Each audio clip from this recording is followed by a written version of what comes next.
জুবিনবিহীন ঘৰখনত এতিয়া জুবিনৰ অনুৰাগী লাখ লাখ অনুৰাগীয়ে এতিয়া সমাগম ঘটিছে আৰু জুবিনৰ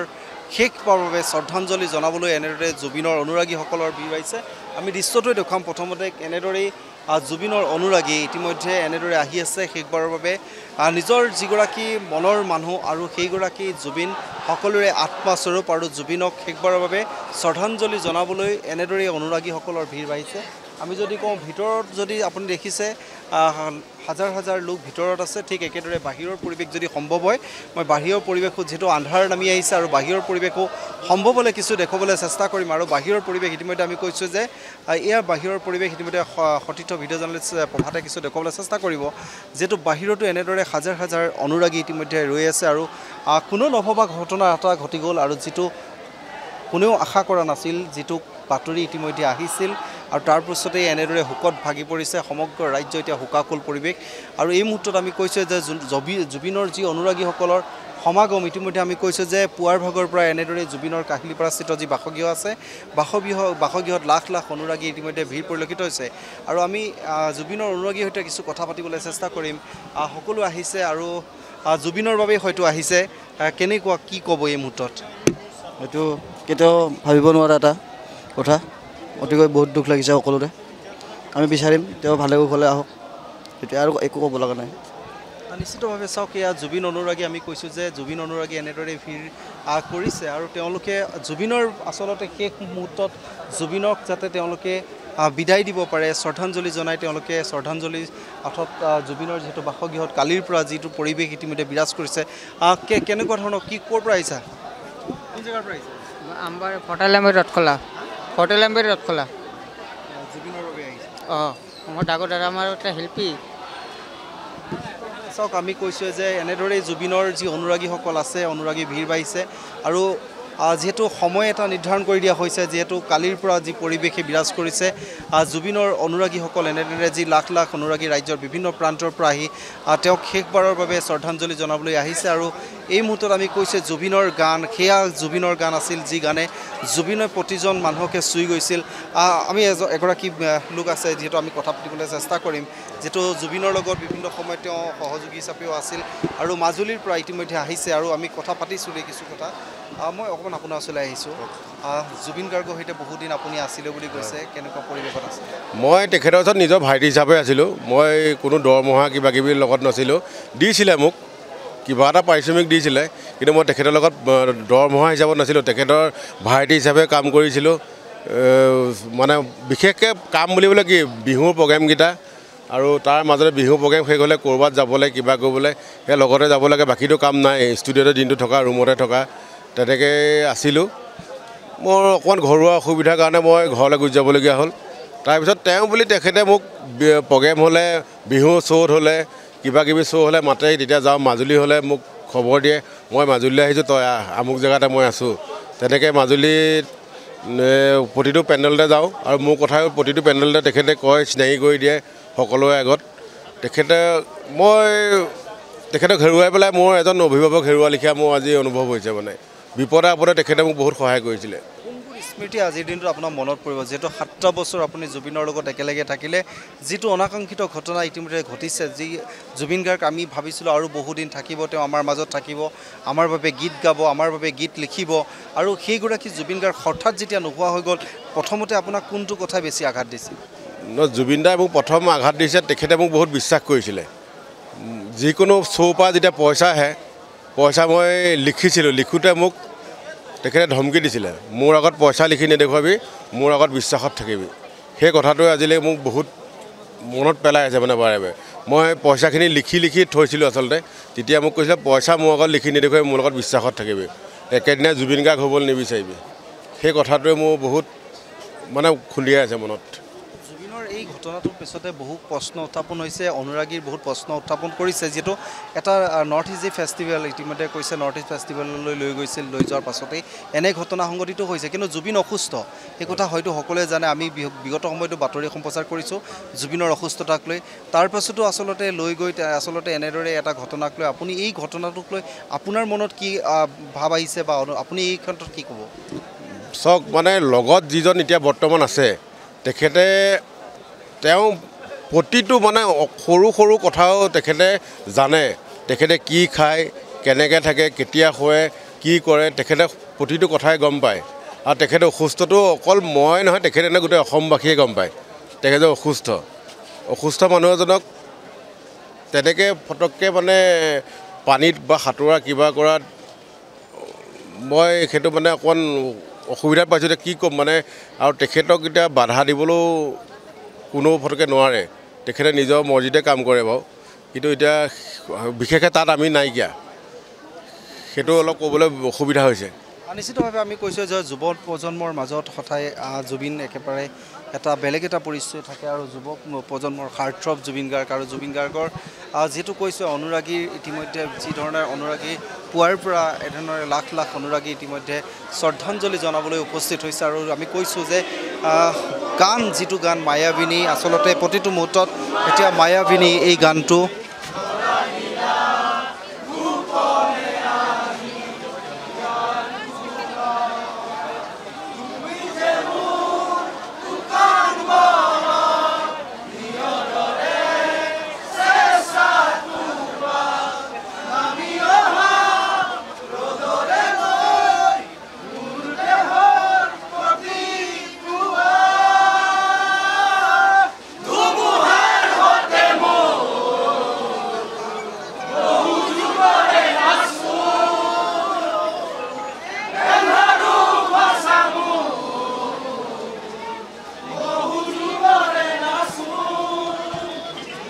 জুবিনৰ ইচ্ছা আছিল তেওঁ মৃত্যুৰ সময়ত মায়াবিনী গানেৰে বিদায় দিব লাগে আৰু সেই মায়াবিনী এতিয়া ৰাজ্যৰ প্ৰতিটো চুকে কোণে ৰাজ্যজুৰি এতিয়া মায়াবিনী ইতিমধ্যে এনেদৰেই সকলোৱে গাইছে আৰু জুবিনক শেষ মুহূৰ্তত জুবিনে বিচৰাৰ ধৰণে তেওঁ অনুৰাগীয়েও বিদায় দিয়াৰ চেষ্টা চলাইছে আৰু এই মুহূৰ্তত আমি কৈছোঁ যে পুৱাৰ ভাগৰ পৰা লাখ লাখ এনেদৰে অনুৰাগী ইতিমধ্যে সমাগম ঘটিছে আৰু শোকাকুল পৰিৱেশে সমগ্ৰ ৰাজ্যত ইতিমধ্যে শোকাকুল পৰিৱেশে বিৰাজ কৰিছে আৰু এনেদৰে অনুৰাগীসকলৰ ভিৰ যি ধৰণে বাঢ়িছে আৰু এই কথা ক'ব লাগিব যে জুবিনৰ প্ৰতিটো গীত আচলতে যিটো গীতে জ্যেষ্ঠজনকো শুব পৰা কৰিছিল যিজন ভাগি যোৱা হৃদয়ো থান-বান হৈ যোৱা হৃদয়কো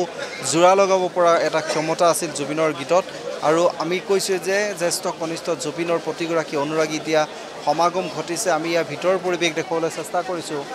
বাহিৰৰ যিটো পৰিৱেশ সেয়া দেখিলেও হয়তো সকলোৱে বুজি উঠিব আচলতে জুবিনক ভাল পোৱা আচলতে এইসকল লোক কিমান নিস্বাৰ্থভাৱে আহিছে আৰু জুবিনক শেষবাৰৰ বাবে শ্ৰদ্ধাঞ্জলি জনাবলৈ এনে কাহিলীপাৰাৰ বাসগৃহৰ দৃশ্য এয়া আৰু বাসগৃহত এনেদৰে পৰিৱেশ আমি ইতিমধ্যে দেখুৱাইছোঁ জুবিনৰ লগি আমি কিছু বাহিৰলৈ হয়তো সম্ভৱ হ'লে আমি বাহিৰলৈ যোৱাৰ চেষ্টা কৰিম যিহেতু বাহিৰত যিটো পৰিৱেশে বিৰাজ কৰিছে বাহিৰৰ পৰিৱেশ বাহিৰৰ অনুৰাগীসকলৰ সৈতে আমি কথা পতাৰ চেষ্টা কৰিম আজিৰ দিনটোত ইতিমধ্যে কৈছোঁ যে যি শোকত ভাগি পৰিছে সকলো আৰু জুবিনৰ সেই শোকাকুল সময়ত জ্যেষ্ঠ কনিষ্ঠ আইতাসকলো আহিছে আমি তেওঁলোকৰো কিছু ভাষ্য ল'ম আজি জুবিনৰ বাবে সকলোৱে কান্দিছে আৰু জুবিনক বিচাৰি সকলো আহিছে আৰু এনেদৰে ইতিমধ্যে পৰিৱেশ এটা ইতিমধ্যে সৃষ্টি হৈছে আৰু এই মুহূৰ্তত আমি কৈছোঁ যে জুবিন আচলতে সকলোৰে আছিল আৰু জুবিনৰ বাবে এই মুহূৰ্তত যি আমি পৰিৱেশ দেখাবলৈ চেষ্টা কৰিছোঁ আৰু এনেদৰে জুবিনৰ অনুৰাগী ইতিমধ্যে ভিৰ বাঢ়ি পৰিছে আৰু জুবিনৰ অনুৰাগীসকলে এনেদৰে ওলাই আহিছে আৰু জুবিনৰ অনুৰাগীসকলৰ কিছু আকৌ পুনৰ মন্তব্য ল'বলৈ আমি চেষ্টা কৰিম কোন জেগাৰ পৰা আহিছে আমি সেই কথাও তেওঁলোকৰ সৈতে কিছু কথা পতাৰ চেষ্টা কৰিম এতিয়া এই মুহূৰ্তত ক'ব লাগিব কোনো ভাষা নাই কোনো শব্দ নাই যিগৰাকী জুবিনক সকলোৱে মনে প্ৰাণে বিচাৰিছিল যিগৰাকী জুবিনক সকলোৱে মনে প্ৰাণে ভাল পাইছিল আৰু এইগৰাকী জুবিন এতিয়া নোহোৱা খবৰটোৱে সকলোকে এক প্ৰকাৰে শোকত ভাঙি পেলাইছে আৰু এইসকল জুবিন অনুৰাগী ইতিমধ্যে কৈছে মায়াবিনী সেই গীত যিটো গীতেৰে ইতিমধ্যে জুবিনক বিদায় দিয়াৰ বাবে আহ্বান জনাইছিল আৰু সেই গীতটোকে সকলোৱে গুণগুণাৰ চেষ্টা কৰিছে আৰু জুবিনৰ সেই গীতটোক লৈ ইতিমধ্যে আমি কৈছোঁ যে অনুৰাগীৰ ইতিমধ্যে সকলো অনুৰাগীয়ে জুবিনৰ সেই গীতটোকে আওৰাইছে আৰু জুবিনৰ সেই শেষ মুহূৰ্তত যিহেতু জুবিনৰ সৈতে থকাৰ যি আচলতে চেষ্টা কৰিছে মই বহু লোক আছে মই অকণমান আপোনাক চলাইছোঁ কোন জেগাৰ পৰা ইয়াতে গুৱাহাটীতে কি ক'ব আচলতে যিটো ঘটনা আচলতে কোনো যিটো ভাবা নাছিলে এনেকুৱা এটা ঘটনা হঠাৎ খবৰ সকলোলৈ আহিছিলে ক'বলগীয়া একোৱেই নাই কিন্তু অসমবাসীৰ এটা সম্পদ হেৰালে সেয়াই নিশ্চিতভাৱে চাওক এয়া জুবিনৰ অনুৰাগী অসমে সম্পদ এটা হেৰুৱালে আৰু সেই কথা মৰ্মে সকলোৱে উপলব্ধি কৰিছে কিন্তু তাৰ মাজতো এই জুবিনৰ যি ঘৰৰ পৰিৱেশ ইতিমধ্যে আমি কৈছোঁ আমি কিছু জুবিন অনুৰাগী আছে আমি কথা পাতিবলৈ চেষ্টা কৰিম তেওঁলোকৰ সৈতে ইতিমধ্যে কৈছোঁ জুবিনে বিচৰাৰ ধৰণে ইতিমধ্যে কেৱল মায়াবিনী সেই গীতটো ইতিমধ্যে এনেদৰে সকলোৰে মুখে মুখে এতিয়া সকলোৱে মুখে মুখে কেৱল জুবিনৰ মায়াবিনী জুবিনৰ গীত বুলি ক'লে হয়তো সেয়া হৰিনাম লোকগীতেই হওক গোৱালপাৰী গীতেই হওক বা বিভিন্ন ভাষাৰ ইতিমধ্যে যি প্ৰায় 38,000 যি গীত আছিলে আৰু সেই গীতৰ মাজত প্ৰতিটো ভাষা ভাষীৰ গীত আছিলে প্ৰতিটো জাতি জনগোষ্ঠীৰ বাবে গোৱা গীত আছিল আৰু সেই গীত যিবোৰ গীতে সকলোকে এতিয়া চুই গৈছে আৰু এতিয়া এটা কথাই ক'ব লাগিব জুবিনে এখন ঘৰৰ মাজতে যেন অসমৰ প্ৰতিটো জাতি জনগোষ্ঠী ভাষা নিৰ্বিশেষে সকলোকে বান্ধি থৈ গৈছিল আৰু সেই পৰিৱেশ ইতিমধ্যে আমি কৈছোঁ যে যিটো পৰিৱেশ আচলতে ইয়াত দেখা পোৱা গৈছে আৰু সেই পৰিৱেশ হয়তো ইতিমধ্যে ক'ব লাগিব জুবিন অনুৰাগীসকলৰ মাজত ইতিমধ্যে এনেধৰণৰ ভিৰ পৰিলক্ষিত হৈছে দাদা মই অকণমান আপোনাৰ ওচৰলৈ আহিছোঁ কি ক'ব কেনেকুৱা এটা মুহূৰ্ত আজি আমি সোণাৰীকোটৰ সন্মুখীন কোৱাৰ ভাষা নাই সংগীত জগতৰ এটা সূৰ্য খহি পৰিল ভূপেন হাজৰিকাৰ পিছতে আছিলে আমাৰ জুবিন গাৰ্গে আছিলে জুবিন গাৰ্গৰ পিছত আমি আৰু দ্বিতীয়জন এনেকুৱা সংগীত শিল্পী আমি পোৱাটো খুব টানেই হ'ব গতিকে আজি গোটেই অসম মৰ্মাহত হৈছে জুবিন গাৰ্গৰ মৃত্যুত বাকৰুদ্ধ হৈ পৰিছোঁ আমি সকলোৱে বাকৰুদ্ধ হৈ পৰিছোঁ ক'বৰ কাৰণে ভাষা নাই সকলোৱে দুখ পাইছে সকলোৱে চকুলো টুকিছে সকলোৱে কান্দিছে গতিকে এইখিনি সময়ত আপোনালোকক মই এইটোৱে ক'লোঁ যে আজি আমি বাকৰুদ্ধ হৈ পৰিছোঁ সম্পূৰ্ণ বাকভাৱে যিটো কোনেও ভবা নাছিল যিটো কল্পনাৰ বিহীন আছিলে তেনেকুৱা এটা ঘটনাই ঘটিলে আজি একদম ভাষাহীন চবে শব্দহীন হৈছে গোটেই অসম কান্দিছে কালিৰ পৰা শুব পৰা নাই এয়া মোৰ শাহুমাই জুবিনক লৈ ডাঙৰ কৰিছে আমাৰ ঘৰত জুবিন দা গুহেই থাকে আজি 2 বছৰ আগতে মাই বনোৱা নাৰিকলৰ লাড়ু খাম বুলি নিজে পাকঘৰত সোমাই নিজে বাচনৰ পৰা লাড়ু ওলাই খাইছে সেইবিলাক মানে আমি পাহৰিব নোৱাৰোঁ মোৰ ছোৱালী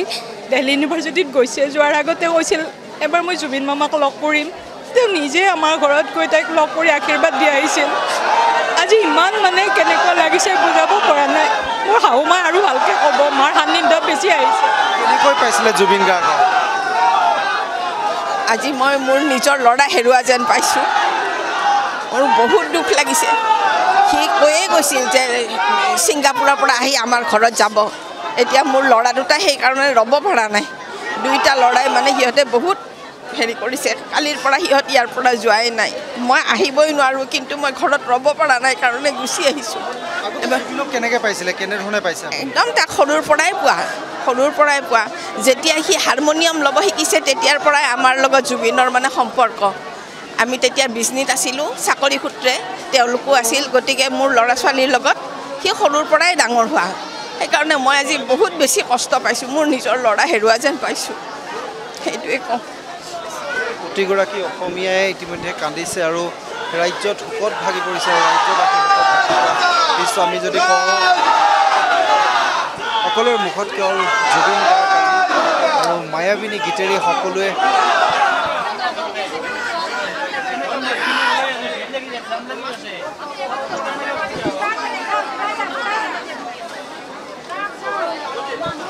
ইতিমধ্যে কৈছে যিটো ভাষা নাই যাক শব্দৰে এতিয়া প্ৰকাশ কৰিব নোৱাৰি প্ৰতিগৰাকীৰ অনুৰাগীৰ কেৱল চকুত চকুলো সকলো বাকৰুদ্ধ আজি জুবিনৰ বাবে ক'বলৈ যেন এতিয়া আশাৰ মাত নাই মই যিহেতু অনুৰাগীসকল আছে মই তেওঁলোকে অকণমান ওচৰলৈ আহিছোঁ আজি কি ক'ব কি ক'ম মানে একচুৱেলি মই মুম্বাইত চাকৰি যেতিয়া কৰিছিলোঁ মানে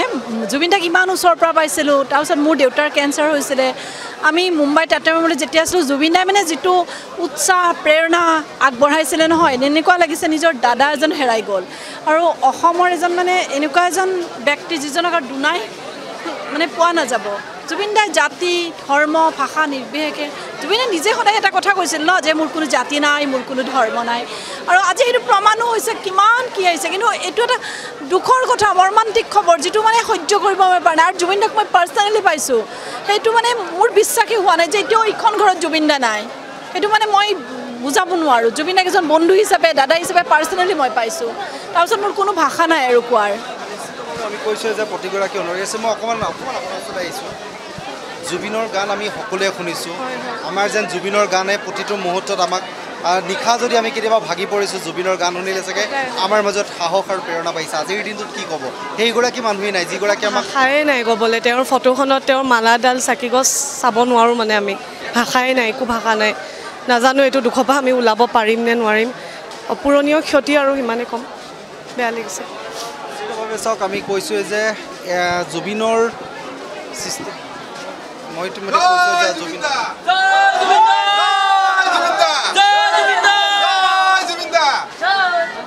ইতিমধ্যে সকলোকে আমি ক'ব লাগিব যে ইতিমধ্যে প্ৰশাসনৰ ফালৰ পৰা আৰক্ষী প্ৰশাসনে ইতিমধ্যে এটা কথা কৈছে যে জুবিনৰ এই যি বাসগৃহ কাহিলীপাৰাস্থিত বাসগৃহ আছে বাসগৃহত আমি ইতিমধ্যে বাসগৃহৰ যিহেতু 9 বজাৰ পিছত অনুৰাগীসকলক খালী কৰি দিবলৈ ইতিমধ্যে কৈছে যে আৰু এই মুহূৰ্তত আমি বিধায়কগৰাকী আছে শিৱসাগৰ সমষ্টিৰ বিধায়ক অখিল গগৈ ডাঙৰীয়া আছে আৰু অখিল গগৈ তেওঁ ইতিমধ্যে সকলোৱে যিসকল অনুৰাগী জুবিন অনুৰাগী আহিছে ঠিক একেদৰে বিধায়কগৰাকী কাষত পাই হয়তো তেওঁলোকো জুবিনৰ অনুৰাগীসকলৰ ইতিমধ্যে আৰু মই কিছু কথা পাতিবলৈ চেষ্টা কৰিম যিটো অখিল গগৈ ডাঙৰীয়া আছে মই অকণমান আপোনাৰ ওচৰলৈ আহিছোঁ সেইগৰাকীয়ে জুবিন যিগৰাকী জুবিনৰ গীতত সকলো ভাগি পৰা মানুহ সাহস বাঢ়ে প্ৰেৰণা পায় মানুহে কাম কৰাৰ এটা উৎসাহ পায় আৰু সেইগৰাকী জুবিন আজি আমাৰ মাজতেই নাই মোৰ ক'বলগীয়া কথা এটাই যে আমি অসমৰ এই সময়ৰ আটাইতকৈ ডাঙৰ সম্পদটো হেৰুৱাইছোঁ আৰু কিয় হেৰুৱালোঁ প্ৰত্যেকটো কথাৰ আমাক খবৰ লাগিব কাৰ নেগলিজেঞ্চৰ কাৰণে তেওঁ এই মানে স্বাস্থ্য বেয়া অৱস্থাত তেওঁ ছিংগাপুৰ যাবলগীয়া হ'ল কাৰ বেপাৰৰ কাৰণে কাৰ কামৰ কাৰণে যাবলগীয়া হ'ল নিয়াৰ পাছত তেওঁক উদ্যোক্তাসকল আৰু তেওঁৰ লগত যোৱাসকলে মৰমেৰে আৱৰি নাৰাখি কিয়নো এনেকৈ সাগৰলৈ লৈ গ'ল আৰু জুবিন দাই যেনিবা সাগৰখনত এবাৰ সাঁতোৰো বুলি ক'লে সাগৰখন এবাৰ চাওঁ বুলি ক'লে গা ধুওঁ বুলি ক'লে তেতিয়াতো মইতো গ'লে হ'লে বা যিকোনো এজন ঘৰৰ মানুহ গ'লে তেওঁক চাৰিওফালৰ পৰা ঘেৰাও কৰি ধৰি থাকিলেহেঁতেন কাৰণ আমি সকলোৱে জানো যে তেওঁ এপিলেপচি আছে অসমৰ কোনজন মানুহে নাজানে কোনজন মানুহ মোক আপুনি কওক যে এপিলেপচি থকা অৰ্থাৎ মিগি বেমাৰ থকা মানুহে পানী আৰু জুইৰ কাষলৈ যাব নোৱাৰে বুলি কোন মানুহে নাজানে গতিকে এই কামটো কমপ্লিটলি এটা এক্ট অফ নেগলিজেঞ্চ হৈছে আৰু এইটো ক্ৰিমিনেল নেগলিজেঞ্চ আৰু আপুনি নিজে চাওক যে মানুহজনক যেতিয়া জাহাজৰ পৰা জাপ মাৰিবলৈ দিছে তেতিয়া তেওঁ ভৰিকেইটা কঁপি আছে থৰক বৰক হৈছে তাৰপাছত জঁপিয়াইছে তাৰপাছত আকৌ উঠি আহি আকৌ এবাৰ জঁপিয়াবলৈ সেইটো আমি দেখা নাই মানে এইটোতো কেনেকৈ সম্ভৱ হয় ইমান এজন অসুস্থ মানুহ যাৰ এপিলেপচি আছে যাৰ পানীৰ ফবিয়া আছে হাইড্ৰফবিয়া আছে সেই মানুহজনক পানীত এনেকৈ জঁপিয়াবৰ কাৰণে অনুমতি দিয়া কথাটোৱেই এইটো মই ভাবোঁ ক্ৰিমিনেল কথা এটা আৰু এইটো আমি কেতিয়াও মানি নলওঁ এতিয়া অসমৰ মুখ্যমন্ত্ৰীয়ে খালি কৈ আছে যে CID তদন্ত কৰিব অসমৰ CIDয়ে কি ছিংগাপুৰত তদন্ত কৰিব মোক কওকচোন আপোনালোকে CBI তদন্ত লাগে ভাৰতৰ আটাইতকৈ ডাঙৰ সংস্থাটোৰ তদন্ত লাগে তদন্ত কৰাৰ পাছত প্ৰত্যেকটো খবৰ অসমৰ মানুহক জনাব লাগে যাৰ নেগলিজেঞ্চৰ কাৰণে জুবিন দাৰ এনেকুৱা ঘটনা ঘটিছে তেওঁলোকক জেলত দিব লাগে শাস্তি দিব লাগে কিন্তু যেতিয়ালৈকে এইটো ব্যৱস্থা নহ'ব তেতিয়ালৈকে অসমৰ মানুহ শান্ত নহওঁ এতিয়া জুবিন দা আহি পোৱা নাই কাৰণে আমি মনে মনে বহি আছোঁ আশা কৰোঁ যে চৰকাৰে তাৰ আগতে CBI তদন্ত ঘোষণা কৰিব মুখ্যমন্ত্ৰীয়ে এনেই আবুল তাবুল বকি জোৰা ফুটা কথা দি CID তদন্ত কৰিম বুলিলে নহ'ব আপোনালোকে কওকচোন বাৰু আপোনালোকে চবকে সোধক আমাক CID তদন্ত লাগে নে CBI তদন্ত লাগে CBI তদন্ত লাগেনে নাই বাৰু চবক লাগেনে নাই আমি অসমৰ আটাইতকৈ আপুনি চাওকচোন মই এটা কথা কওক যে এজন ব্ৰাহ্মণ মানুহ জানে তেওঁ নিজৰ লগুণডাল ছিঙি দিবলৈ সাহস কৰা মানুহ কোন আছে কওকচোন ইমান স্পষ্টবাদী জাত নালাগে ধৰ্ম নালাগে বুলি কোৱা মানুহ কোন আছে অসমত জুবিন দাৰ বাহিৰে আৰু কোন আছে সেই মানুহজনক অসমীয়া জাতিৰ এই যুগৰ আটাইতকৈ ডাঙৰ যিজন কণ্ঠস্বৰ সেই কণ্ঠস্বৰটোক যিবিলাকে এনেকৈ শেষ কৰি দিলে তেওঁলোকক ক্ষমা কৰা নহ'ব আৰু চৰকাৰে ক্ষমা কৰিব খুজিলেও আমি ক্ষমা কৰিবলৈ নিদিওঁ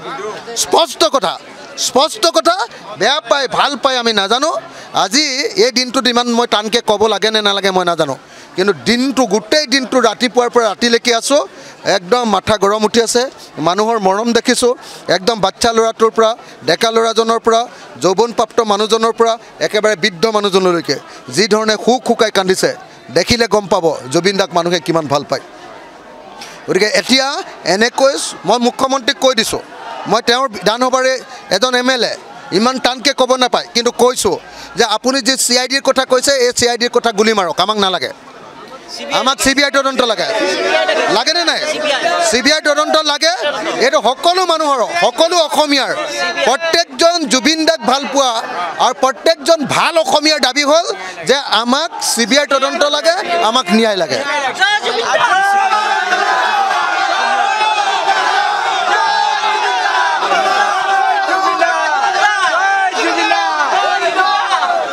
আৰু এনেদৰে ইতিমধ্যে জুবিনৰ অনুৰাগী আমি দৃশ্য দেখুৱাইছোঁ যে কমাণ্ডৰ ভিৰ বাঢ়ি গৈ আছে জুবিন অনুৰাগীৰ ভিৰ এনেদৰে বাঢ়িছে পুৱাৰ ভাগৰ পৰা এনেদৰে সমাগম ঘটিছে মই অকণমান আপোনাৰ ওচৰলৈ আহিছোঁ বাইদেউ কোন জেগাৰ পৰা আহিছে বশিষ্ঠ চাৰিআলিৰ পৰা কি ক'ব আজিৰ দিনটোত সেই সম্পদটো হেৰুৱাইছোঁ যিটো সম্পদক লৈ আমি সদায় গৌৰৱান্বিত এইটো ক'বলৈ একো নাই মানুহ দেখিয়ে গম পাইছে ৰাইজে গম পাইছে আমি কি হেৰালোঁ আমাৰ এটা সম্পদ হেৰালোঁ যিটো সম্পদ আমি আৰু হয়তো 5000 বছৰলৈকে আনিব নোৱাৰিম এই সম্পদটোক আমি বহুত আপুৰুগীভাৱে ৰাখিব লাগিছিলে কিন্তু নাজানো নিয়তিৰ কি খেল কোনেও আমি মৃত্যুক ধৰি ৰাখিব নোৱাৰোঁ ধন্যবাদ নিশ্চিতভাৱে চাওক আমাৰ যি অহংকাৰ আমাৰ যি গৌৰৱ আৰু যি আমি গৰ্ব কৰোঁ সেই গৰ্ব অহংকাৰ যেন আমাৰ হেৰাই গৈছে আৰু যাক লৈ আমি সদায় গৌৰৱান্বিত যাক লৈ আমি অহংকাৰ কৰিছিলোঁ যে আমাৰ ওচৰত সেইগৰাকী জুবিন গাৰ্গে আছে যিগৰাকী জুবিন গাৰ্গৰ মই দাদা অকণমান আপোনাৰ ওচৰত আহিছোঁ কি ক'ব আজি এই মুহূৰ্তটো আচলতে কি ক'ম ভাষা নাই আমাৰ অসম স্তব্ধ হৈ গ'ল সাংস্কৃতিক দিশটোত আমাৰ যি জুবিন গাৰ্গ গ'ল আমাৰ অসম সাংস্কৃতিক দিশটো গোটেই স্তব্ধ হৈ গ'ল আৰু আমি উপায় নাই এতিয়া কি কৰিম আমি নিথৰুৱা আমি কালচাৰেল ছাইডটো আমি পিতৃহাৰা হোৱাৰ নিচিনা হৈ গ'লোঁ আমাৰ ভাষা নাই ক'বলৈ অজান দেশত তেওঁ সাগৰ তলিত শুই গ'ল আমি আৰু চিৰদিনৰ কাৰণে হেৰুৱালে আমি জগাব নোৱাৰোঁ আৰু আমি এইখিনিয়ে ক'ম আৰু কি ক'ম আৰু নিশ্চিতভাৱে চাওক প্ৰতিগৰাকী অনুৰাগীৰ এতিয়া চকু পানী আৰু শোকত ভাগি পৰিছে আৰু এনেদৰে আমি দেখুৱাই আছোঁ যে কাহিলীপাৰাস্থিত যি বাসগৃহ আছে বাসগৃহত পুৱাৰ পৰা কেনেদৰে লাখ লাখ অনুৰাগী সমাগম ঘটিছে আৰু প্ৰত্যেকৰে এটা কথা সেইটোৱেই হৈছে এতিয়া আমাৰ শব্দ নাই আমাৰ এতিয়া ভাষা নাই যিকোনো খবৰৰ বাবে যোগাযোগ কৰক 7099017330 লগতে 7099017110 নম্বৰত